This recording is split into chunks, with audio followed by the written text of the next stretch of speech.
Hello, fans. Welcome to another edition of Tie Time. Ryan Vallon alongside head coach Ty Eichner from your Bowling Green Falcons. Coach, let's go back a little bit ago as your team faced Chris Bergeron and his Miami Redhawks. Your team ultimately fell in that game, the split home and home series. And ultimately, what did you think about Miami coming into the barn after a couple-week layoff, and your team was up and running in the 2019-20 campaign? Yeah, you never know what you're going to get in that first game back. You never know how long of a break you should give them. We tried to be real aware of it's important that our players go home and spend time with their family and friends and enjoy some time off, because they had a really good first half in the classroom and on the rink. So, we had 4 or 5 days of practice leading up to the game. The practices were good. Our start wasn't great.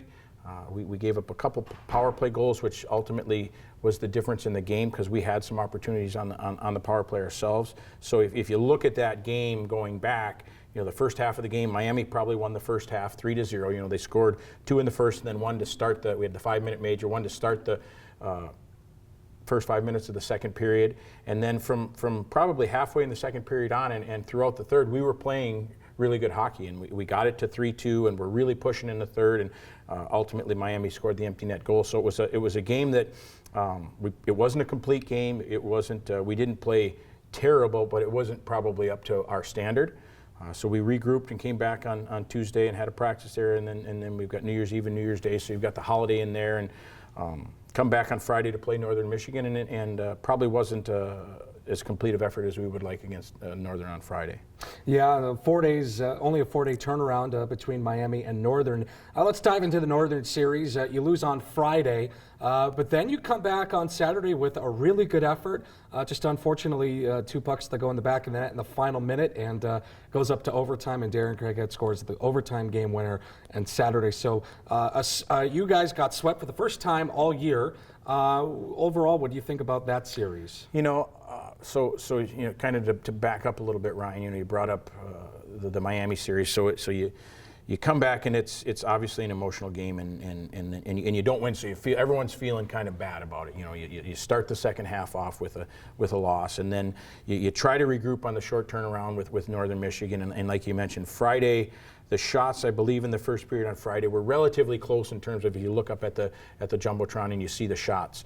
And the reality is that the quality shots that Northern Michigan got in the first period were far greater and far better than the quality shots we had. They had a lot of really good grade A attempts, and we had a bunch of shots from the perimeter.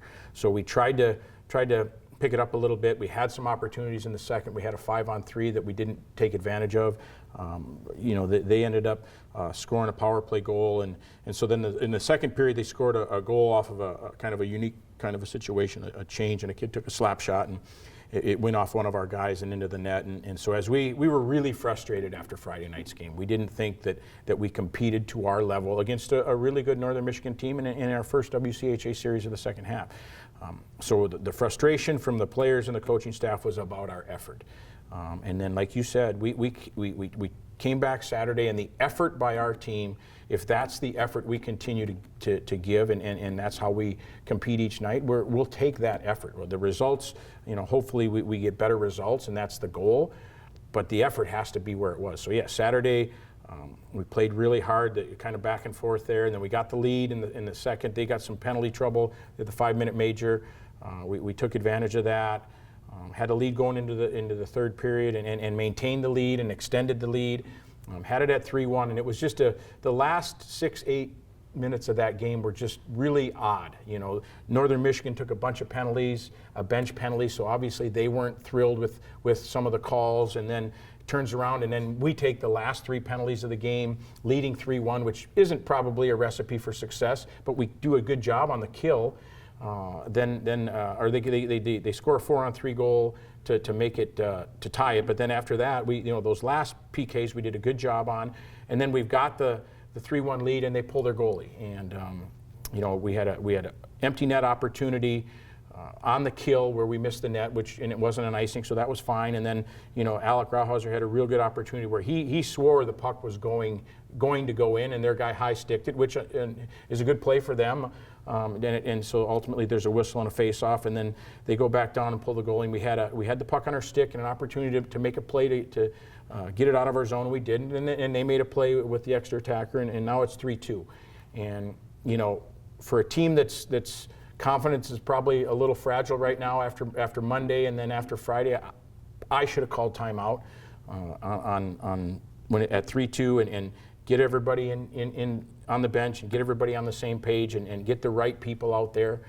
So there's a neutral zone face-off 5-on-5. We don't lose the draw, but we don't necessarily win it. They go dump it in, and now we're kind of scrambling. We had a puck on our stick to get it out. Didn't really work out.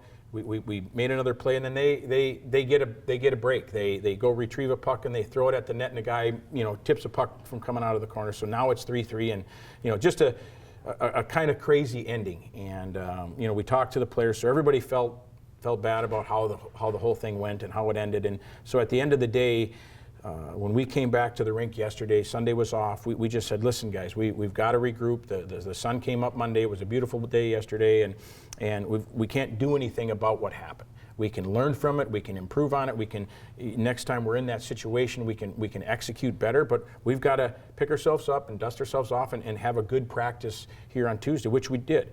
On Monday, and then we had another good one today. So our focus is moving forward. We learned from the mistakes we made again in the Northern Series, and now our focus is on having good practices leading up to our series with Michigan Tech. Yeah, you mentioned Michigan Tech.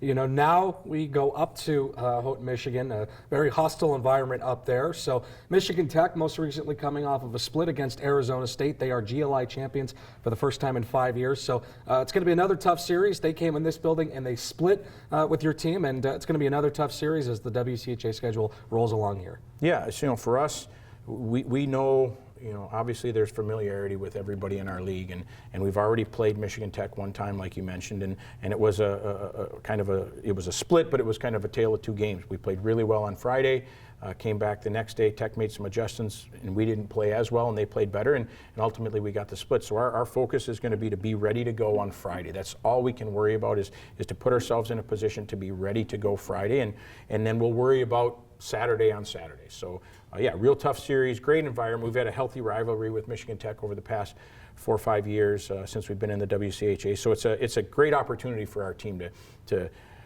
kind of flush the last week down the drain and move on and get on the road and play in Houghton, which should be an exciting venue. They have a good following up there, and it's fun to play in front of a crowd like that. Yeah, it'll be fun to go up to Houghton, Michigan as the Falcons continue their WCHA conference slate. And of course, you can catch both games on the Falcon Radio Network. I'll have you covered starting with the pregame show at 6:37 p.m. with the pregame on Friday. And it's also a 6:07 p.m. puck drop on Saturday as well. This is Tie Time for head coach Ty Eichner. I'm Ryan Vallon, and we will talk to you next week.